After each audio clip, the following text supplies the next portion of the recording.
നമസ്കാരം. ഡിസംബർ 4 ഇന്നാണ് നാവികാസേന ദിനം. പാകിസ്ഥാനെ ഇന്ത്യക്ക് മുന്നിൽ മുട്ടുകുത്തിച്ച ദിനം. 1971 ഇന്ത്യ പാക് യുദ്ധത്തിൽ നാവികസേന നടത്തിയ സുപ്രധാന പോരാട്ടത്തിന്റെ ഓർമ്മയ്ക്കായാണ് ഈ ദിനം ആചരിക്കുന്നത്. Operation trident. രണ്ടാം ലോക യുദ്ധത്തിനു ശേഷമുള്ള നാവിക ദൗത്യങ്ങളിൽ ഏറ്റവും തിളക്കമുറ്റതായിട്ടാണ് ഓപ്പറേഷൻ ട്രൈഡന്റ് യുദ്ധചരിത്രത്തിൽ അടയാളപ്പെടുത്തപ്പെടുന്നത്. ഡിസംബർ 4 ഓപ്പറേഷൻ ട്രൈഡന്റിൽ ഇന്ത്യൻ നാവികസേന പാകിസ്ഥാന്റെ പടക്കപ്പലായ PNS ഖൈബർ ഉൾപ്പെടെ 4 കപ്പലുകൾ മുക്കുകയും നൂറുകണക്കിന് പാക് നാവികരെ വധിക്കുകയും ചെയ്തു. ഇന്ത്യൻ എയർബേസുകളിൽ പാകിസ്ഥാൻ ആക്രമിച്ചതോടെയാണ് 1971 യുദ്ധം ആരംഭിച്ചത്. ഡിസംബർ 3 വൈകുന്നേരമാണ് പാകിസ്ഥാൻ ഇന്ത്യൻ വ്യോമതാവളങ്ങളിൽ ആക്രമണം അഴിച്ചുവിട്ടത്. മണിക്കൂറുകൾക്കുള്ളിൽ തന്നെ തിരിച്ചടിക്കാൻ സജ്ജരായ India INS Nirghat, INS Veer, INS Nipat എന്നീ 3 മിസൈൽ ബോട്ടുകൾ കറാച്ചിയിലേക്ക് അയച്ചു. പാകിസ്ഥാൻ നാവികസേനയുടെ മർമ്മമാണ് കറാച്ചി. പിന്നീട് ലോകം കണ്ടത് ശത്രുവിനെ തകർത്തു തരിപ്പണമാക്കുന്ന ഇന്ത്യൻ നാവികരെയാണ്. പാകിസ്ഥാന്റെ തോൽവി ഉറപ്പാക്കിയായിരുന്നു നാവികസേനയുടെ ദൗത്യസംഘത്തിന്റെ സുരക്ഷിതമായ മടക്കം. യുദ്ധത്തിൽ ഇന്ത്യക്ക് നഷ്ടമൊന്നും സംഭവിച്ചില്ലെങ്കിലും പാകിസ്ഥാന് ഒരു മൈൻ സ്വീപ്പർ, ഡിസ്ട്രോയർ, വെടിമരുന്ന് വഹിക്കുന്ന ഒരു ചരക്ക് കപ്പൽ, കറാച്ചിയിലെ ഇന്ധന സംഭരണ ടാങ്കുകൾ എന്നിവ നഷ്ടപ്പെട്ടു.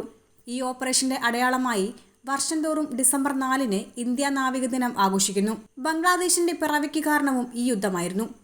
1972 മെയ് മാസത്തിൽ നടന്ന സീനിയർ നേവൽ ഓഫീസർ കോൺഫറൻസിൽ ഡിസംബർ 4 ദേശീയ നാവിക ദിനം ആഘോഷിക്കാൻ തീരുമാനിച്ചു. പൊതുജനങ്ങളിൽ നാവികസേനയെക്കുറിച്ചുള്ള അവബോധം വർദ്ധിപ്പിക്കുകയാണ് ദിനാചരണത്തിന്റെ ലക്ഷ്യം. വലിപ്പത്തിൽ ലോകത്തിൽ 4ാം സ്ഥാനത്താണ് നമ്മുടെ നാവികസേന. ഇന്ത്യൻ സമുദ്രതീരങ്ങളുടെയും അറബിക്കടലിലും ബംഗാൾ ഉൾക്കടലിലും അങ്ങിങ്ങായി ചിതറിക്കിടക്കുന്ന നിരവധി ഇന്ത്യൻ ദ്വീപുകളുടെയും പ്രതിരോധത്തിന്റെയും സംരക്ഷണത്തിന്റെയും ചുമതല നാവികസേനയ്ക്കാണ്. അതേസമയം നാവികസേനയുടെ ശേഷി കൂട്ടാൻ ഫ്രാൻസിൽ നിന്ന് 26 റഫാൽ മറൈൻ ജെറ്റുകളുടെയും 3 സ്കോർപിൻ അന്തർവാഹിനികളുടെയും കൈമാറ്റം അടുത്ത മാസം പൂർത്തിയാക്കുമെന്ന് നാവികസേന മേധാവി അഡ്മിറൽ ദിനേശ് കെ ത്രിപാഠി അറിയിച്ചു. നാവികസേനാ ദിനത്തിന് മുന്നോടിയായാണ് ഇക്കാര്യം അറിയിച്ചത്. വിമാനവാഹിനി കപ്പലായ INS വിക്രാന്തിൽ വിന്യസിക്കാൻ റഫാൽ ജെറ്റുകൾ വാങ്ങാൻ കഴിഞ്ഞ വർഷം ജൂലൈയിൽ പ്രതിരോധ മന്ത്രാലയം അനുമതി നൽകിയതായും സേനാപതി അറിയിച്ചു. 2016 36 റഫാൽ യുദ്ധവിമാനങ്ങൾ വാങ്ങാൻ ഉടമ്പടി ഉണ്ടായിരുന്നു.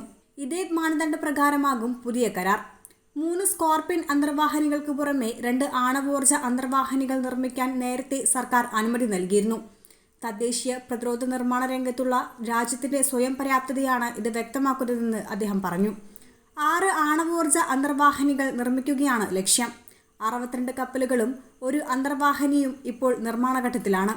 നാവിക ശക്തി വർദ്ധിപ്പിക്കാനുള്ള പാകിസ്ഥാന്റെ ശ്രമങ്ങളെക്കുറിച്ചുള്ള ചോദ്യത്തിന് അയൽ രാജ്യങ്ങളിൽ നിന്നുള്ള ഏത് ഭീഷണിയും നേരിടാൻ നാവികസേന സജ്ജമാണെന്ന് ത്രിപാഠി വ്യക്തമാക്കി.